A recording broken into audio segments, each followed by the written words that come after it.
Hello and welcome back to the DFS Premier League show brought to you by VIP-bet.com. I am your host, Kevin DeVries. Joining me, as always, is my good friend and partner in crime, Rob Langevin, pictured in that box there. Rob, the thing that is going to be on everyone's mind this week is going to be Manchester United. They are clearly the big dogs on this slate. A lot of people are probably going to want to stack at least 2 or 3, maybe up to 5, if you could find the money. I'm sure people wish they could do that. How do you feel about stacking Manchester United in this matchup against Leicester this week? Yeah, well, the way the slate is formatted, with 5 games on the slate, and United basically being the powerhouse of the big top 6 teams, we'll say, in the Premier, a stack is definitely going to happen, regardless if you do it or someone else does it. There's going to be the majority of people that do it. With the prices for Pogba, Mkhitaryan, Lukaku, some of their defensive guys that are very high priced. Blind is the most expensive defender at 5,800 on the slate. It's not out of the realm of possibilities that people are going to have 4 and possibly 5 United players on the slate, because it's looking like the stack is definitely in play here because of the non-abundance of, stackable teams on other teams. Like, other teams have maybe 1 or 2 playable options, and I think that you could probably fit those in with the United team and probably have a fair enough team. But then you run against the realm of, trying to formulate a team where you don't have a United stack and then picking the right pieces around the United players that you actually do roster. So, I think at minimum 2 United players is probably required this week. Anything more than that, and I think that you're probably going against yourself and running against the masses, again, basically playing against the odds that you have the right to or someone else has the right one plus yours. So I'd probably stick to 2 and then try to figure it out. And if you have to go for 3, you're probably rolling the dice against the percentage that ownership rates are going to be against you.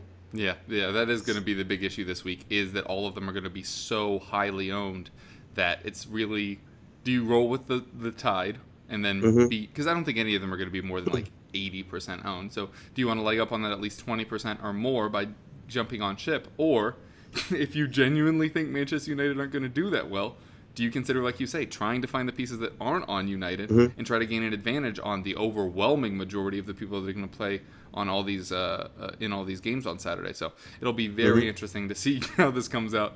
Already have a couple teams have one that's built around the big Manchester United 3 that has Lukaku, Mkhitaryan, and Pogba in it, and then just tried to build around that. But as you say, I don't think I have any this week. I think I'm on 4 lineups thus far. I don't think any of them have fewer than, definitely none fewer than 3, and I think none of them have fewer than 2 right now. Because as you say, they're the big dogs. And the unfortunate thing for Leicester is they're probably the second biggest dogs on the slate, but unfortunately have to face Manchester United and their already league best defense, which is something that both of us said preseason is likely to be the case come the end of the year. All right, well, we will, without any further ado, jump right into our match-by-match breakdowns, our likes and dislikes, which is the version of it we do on this show, again, for VIP-bet.com. Rob, you're going to lead us through this Crystal Palace versus Swansea match. We talked in a different show about how this is the Crystal Palace have the worst attack, the second worst defense. Swansea, not much better, only 1 shot on target thus far this season. Very movable object meets stoppable force. Which way are you leaning on this one? Well, I think this game is going to be fun from a minor pieces. This is one of those games where you can find pieces mildly priced to fit into your United stack if you need to. The first guy I'm looking at that I like is Tammy Abraham at 4,100. Okay. Crystal Palace has given up 15 shots on average in the first 2 games. And like you said, Swansea only has 1. I'm completely expecting that number to change. I think Crystal Palace is a completely bendable. We'll go with bendable defense that I think they're going to allow a lot of shots. Hennessy is good at saving him. He has 16 saves so far, but I'm really worried about Abraham getting him on frame and garnering some points from that perspective. On the dislike, I'm going to go with Andres Townsend at 7,800. Point returns of 2 and 6. He's not passing the eye test at all for me. I've basically watched Crystal Palace's games for the first 2 games, and I am just not seeing anything I like there. There's no fluidity down the wing. He doesn't facilitate to the center. He's not flowing to the goal like I thought he may. at his price point of 7,800, you're better off punting, saving money somewhere else, and going to a United stack. I know it's going to sound stupid and redundant here because we're going to keep saying it over and over and over again. But at 7,800, would you rather have Andres Townsend or would you have Heinrich Mkhitaryan at 8,600? I'll give you a hint. It's Mkhitaryan. Yeah, I mean, it's for $800. There's a vast difference of DFS appeal. Yeah. For a score in this game, I'm going to say it's going to be 1-1. I'm not going to say it's going to be goal heavy because I don't think either team is fantastic. I think there's a sucker bet here. I think Benteke is going to be over-owned because they're going to look at him playing against Swansea. And Benteke, basically based on what I've seen around him with the play of Andres Townsend, with the play of Punchin, and the parts that are, he's just not looked very good. I don't expect him to score, but I don't expect many goals in this game either. So this is kind of like an avoid game unless you find like a sleeper that you're drawn to. Yeah, just a further point on Andros Townsend in real life. I think a lot of these issues are because he's been playing on the right, which is where he wasn't good enough for Tottenham. He wasn't good enough for QPR on loan. When you like him is when he's on the left, playing as a traditional winger, whipping in infinite crosses. But when he plays on the right, all he does is cut inside, get dispossessed, misplace a pass, and send shots over the bar. So if you're looking at this team, I think the main issue is Zaha being out, because Ruben Loftus-Cheek has played very well on the left and does not deserve to lose his place, which means the spot is on the right now, which is where Zaha is very good, but where Townsend is not. Agree with you on that, and that obviously hurts Benteke because it was Townsend's crossing that led to Benteke really getting a lot of those goals last season. Agree on your scoreline. Think 1-1 sounds just about right. There could be a winner in here for either one of the teams, but I wouldn't really expect a clean sheet from either, although a 0-0 would seem fitting. But I think each of them might get a cheap one. Really like Alfie Mawson at the back for Swansea, who, I don't know, just have that weird gut feeling this week. All right, on to Huddersfield versus Southampton from It's Me, Mario. Up front, I'm going with Steve Mooney, a.k.a. Mr. Moonman, 6,100. Only 2 matches in, but he looks very much like the real deal. Top 5 last year in League in goals scored. And that is a league where there are many, many goals scored. His physicality has made his transition to the Premier League a lot easier than a lot of other players. And right now, you have Huddersfield as a top 3 attack in the Premier League. The chances created, not there as much, so just kind of keep an eye on that regression. But I just really like this match in general. I think it's going to clearly go one way or the other. And it's really up to you on just which side of that you want to put your coins down on. Because I love, if you think Huddersfield are going to do well, love Mounier, love Moy, love Kachunga. If you're the Southampton side, then I love Redmond. I love Stevens and Yoshida as cheap options. Tadic has started well. Getting the penalty obviously was a boost last week. But that might mean that he's on penalties, which would be obviously a huge boost, although we don't really know that because they had already taken Gabbiadini off at that point. But so yeah, there are lots of people I like in this one. My only dislike is whoever's going to lose. And I wish I could tell you who that is, but I don't. I genuinely think the prices are good for just about everybody. I think it's weird that Austin is more expensive than Gabbiadini, considering Gabbiadini is clearly the starter at the moment. And I think Moy may be a touch expensive.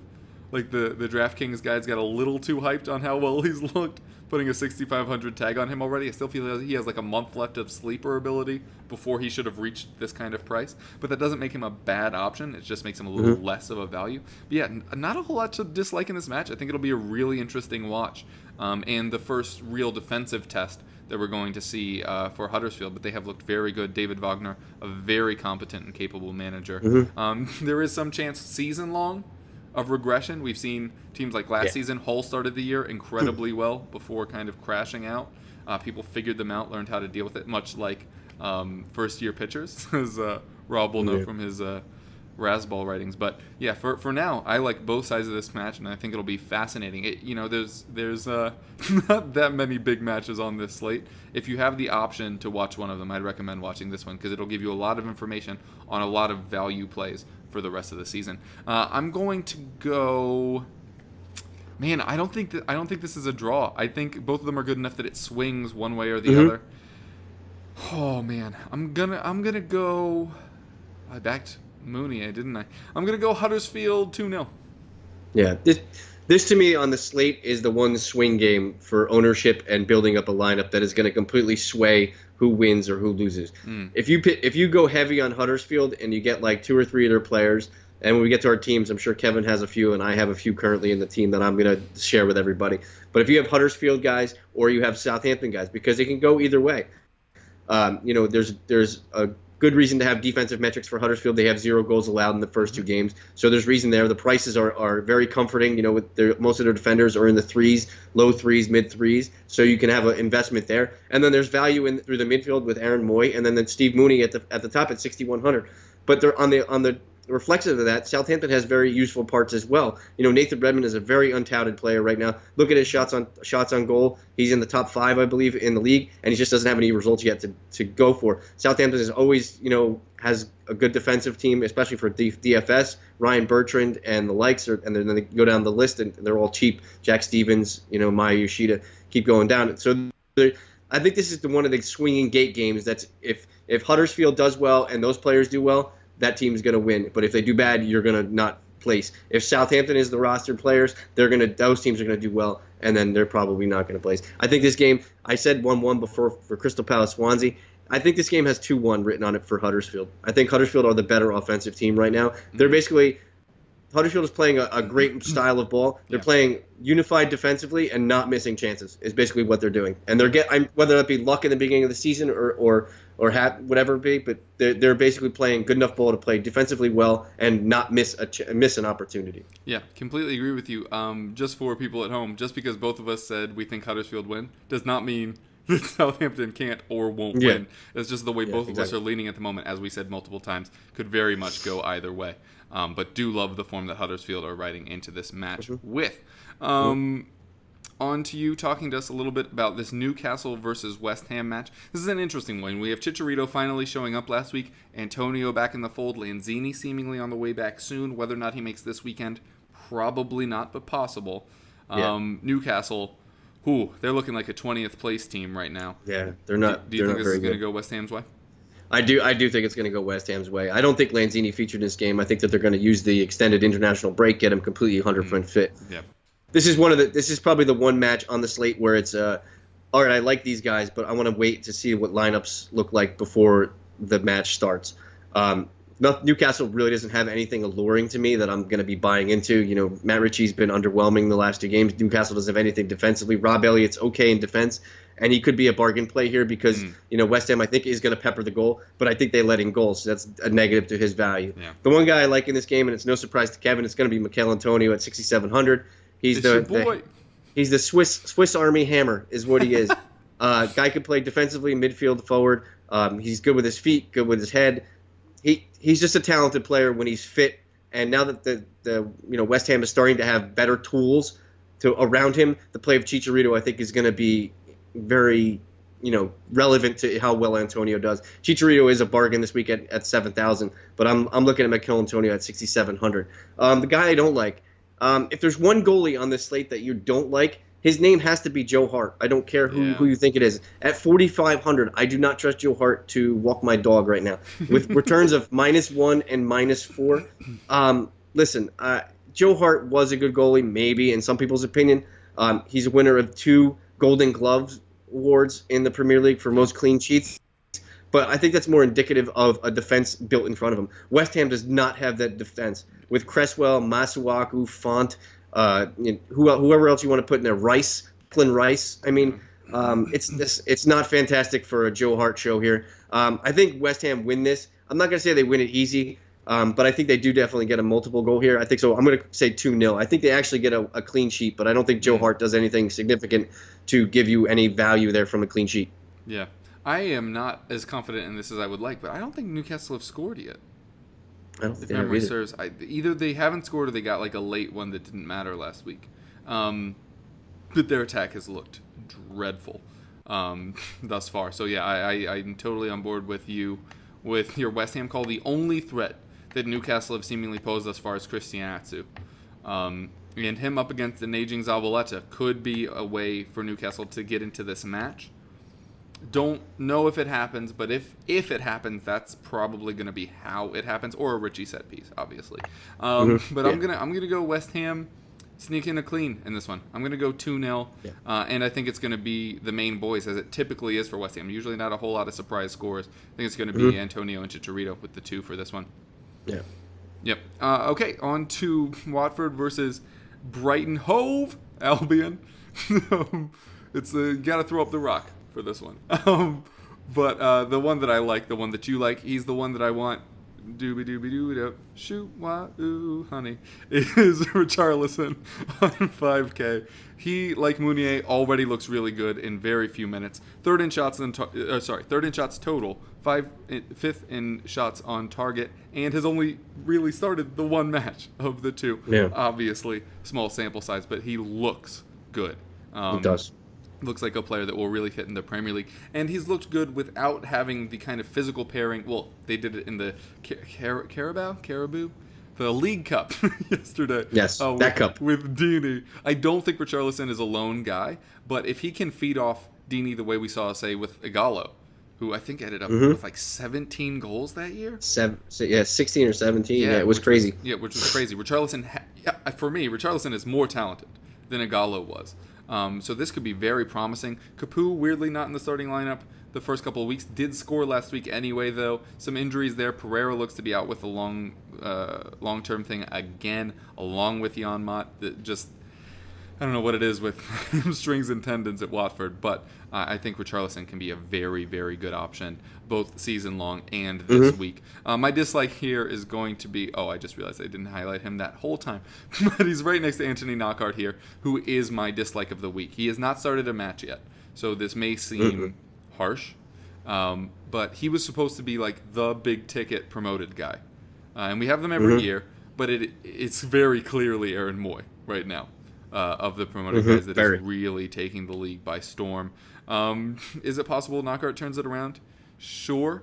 But if you look at his whole price range, actually I'm going to take it away from this Watford-Brighton screen to show you, because I was looking at it earlier. I was just very saddened by this whole range of players. 5,100 to 5,900 is a whole bunch of mediocrity for midfielders and forwards. So you have Ander Herrera, who's not playing, Ihe Iheanacho, who's not starting. You have, obviously, Van Aanholt and Bertrand are good defensively along with Valencia, but Jordan Ayew is starting, not really doing much. Okay, well, Redmond's in here, who I do like, but Knockaert doesn't impress. Long isn't starting. Gray, not sure yet on him. Jesse Lingard, Dwight Gale, Daley Blind, all the way up to Troy Deeney, funnily enough, at 5,900. If you're in that gap, aside from maybe Redmond, who I did entirely miss when I was writing this note, I'd probably say either move up or down, because there's value either side of that gap that I would rather have. But yeah, with Knockaert, just disappointing thus far. Not saying he won't be good this season, we just haven't seen it yet, and I'm worried that his name recognition is getting him higher ownership than he deserves to have at this moment. But for this match, I like what we've seen out of Watford thus far. I don't like what we've seen out of Brighton thus far. I'm going to give it to Watford. I'm going to give him another 2-0.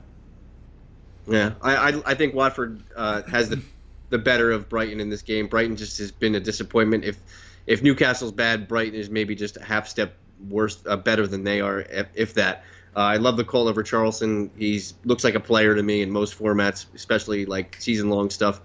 I'm not gonna say Watford walks this, but be careful. Jose Holebas is not in this game. He's been suspended because he did get a red card in the cup game. Like an idiot. Yeah. Typical Jose Holebas. The Watford does have some nice defensive players there that if you want a good bargain, Miguel Britos at 3,400 is a nice little get. I think this game has no scoring appeal. I think it's 1-0 Watford. I'm sorry. Yep. All right, we will wrap up here with Manchester United versus Leicester. It's the big one. Again, many stacking options. Maybe a little counterplay. Maybe a little Vardy or Mahrez. What are you feeling in this one? This is all a United stack for me. There's the three guys that jump out to you are Mkhitaryan at 8,600, Pogba at 8,400, Romelu Lukaku at 11,200. I'll be curious to see how many teams, when the composite gets built, have all three of them. It's probably going to be close to 30% have all three, I would say, because the teams building multiple teams and having those three in multiple teams is probably going to happen. I said probably two is the most I would go. You can't go wrong with either three. That's actually my like of the day is stacking United with Mkhitaryan, Pogba, or Lukaku. It's kind of a must. And there are enough budget options in this slate to fill around that. Absolutely. Absolutely, and it's funny. There's a great budget option on United, and he's on defense. He scored last week. He's at 3,500. Eric Bailly is only $3,500. So if you wanted a fourth United player, I think that's it. Yeah. I don't think you'll have enough to get the uber involved Daily Blind at 5,800, but or a De Gea. He's a little pricey for a goalkeeper, but they do have the goods. But Leicester does have a promise of putting in a goal, but I don't think they'll do it against United. I think United keep this clean. Per people I don't like. I'm going to throw it back to you, Kevin, here, because I know we usually flip-flop. But for an $8,000 investment as a non-starter, you think Anthony Martial is worth an investment in a daily lineup with his returns to the first two games? If you like being just the contrarian dude, Martial is fascinating because he will not start. Yep. So everybody's going to see that red X and click off of him. Mm-hmm. And he is so involved late. And just, first of all, what an insane option to be able to come off the bench. For people that have been disappointed with how Martial has played on the left wing, remember that he's actually a striker. And was Kylian Mbappe before Kylian Mbappe existed. Yeah. Similar levels of hype coming out of Monaco. And Martial was only shunned out on the left because Ibrahimovic came in last year. So his pace is ridiculous. His finishing is better than any other winger in the league because he's not one. Yes, I think that would be a fascinating play. Am I brave enough to do it in any of my main lineups? No. Yeah. But if you're a sneaky guy, especially considering he probably won't start, watch that red X come up, watch his ownership drop, jump in on him and let it ride. That would be a very fun play this week, and that's part of the game. It's funny. He's got 31 points scored this year in 2 games in only 25 minutes. Yeah. He's definitely going to come in the game. Whether the game is completely out of hand or whether he's useful, he's basically like the anti-Shinji Okazaki is basically what he is. He comes in and is he's the Mariano Rivera of DFS right now. Yeah. It'd be interesting. If people don't want to go crazy with Mkhitaryan or Pogba or pick, flip a coin and do one. I think Lukaku's a must-own this week because I think most winning teams are probably going to have him because I pretty much think he's going to score. But it'd be interesting to see how counterintuitive people are with the Anthony Martial inclusion at 8,000, saving the couple shekels from Mkhitaryan and Pogba, and basically getting almost the same amount of return from them based on price. I think United win this game. I'm going to say it's 3-1. Yeah, I think this one's going to get sloppy. I think United keep it clean. I'm going to say 3-0 or perhaps their third straight 4-0 match for Manchester United. All right, now we will talk to you about our teams real quickly before getting out of here. Also, in case you can hear all the weird lawn mowing noises outside my house, apologies for that. Rob, who do you have in your lineup this week? Like I said before, I kind of went back to that Huddersfield-Southampton game. I kind of bit into a little bit of the Huddersfield apple. So I'm buying on the Terriers here. I have Jonas Alassel in goal. I have Zonka on defense. Paired him with Miguel Britos at 3,400. Through midfield, I have Henrik Mkhitaryan at 8,600 and Nathan Redmond at 5,500. Mikel Antonio and Chicharito round out my forwards. Yes, I went double forwards in the West Ham game. I think that they're going to put up goals. I don't think Newcastle's going to stand up a fight. I think both of those guys get on the score sheet. And in utility, I went with the must-have, gotta-have, $11,200 man, most expensive guy on the slate, Romelu Lukaku. Yeah. On my team, which you can see on screen, I always double bag my defense with a goalkeeper and a defender.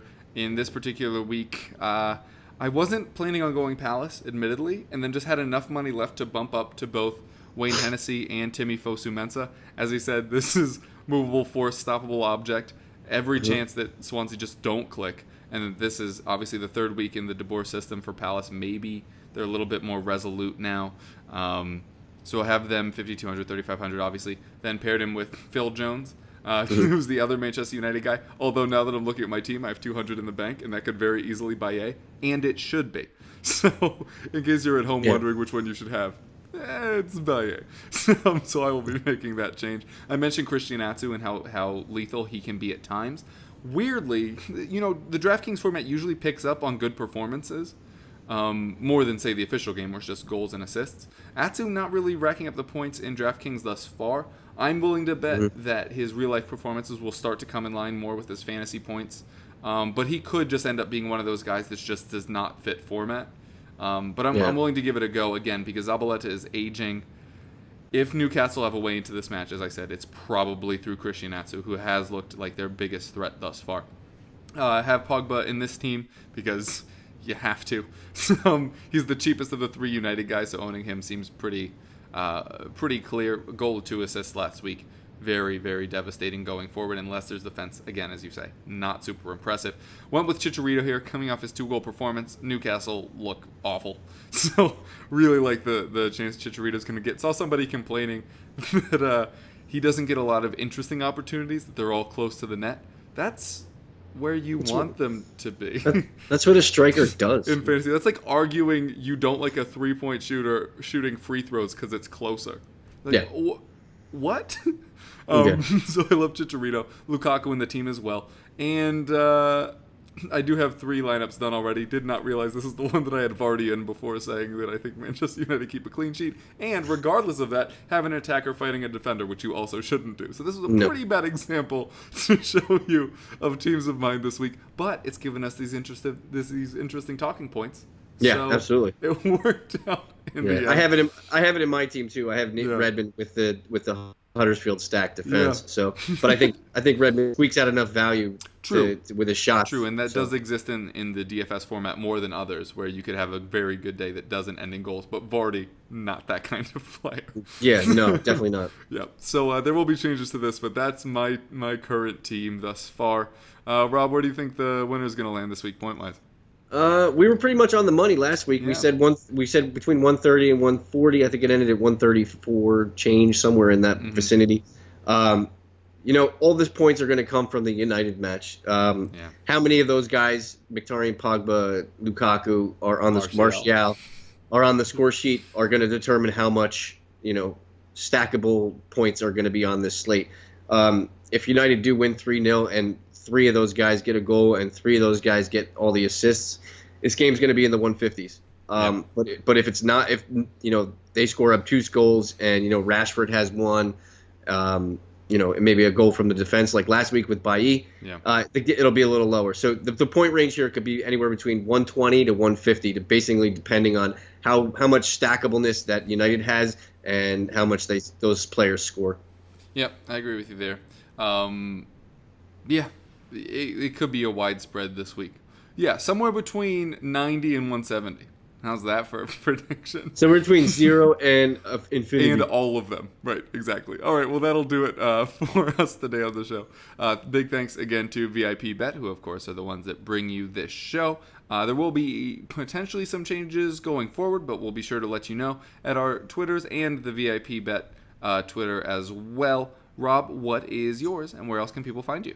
You can find me on Twitter at FPL_MNOP, and you can find my writings and stylings on Razball.com.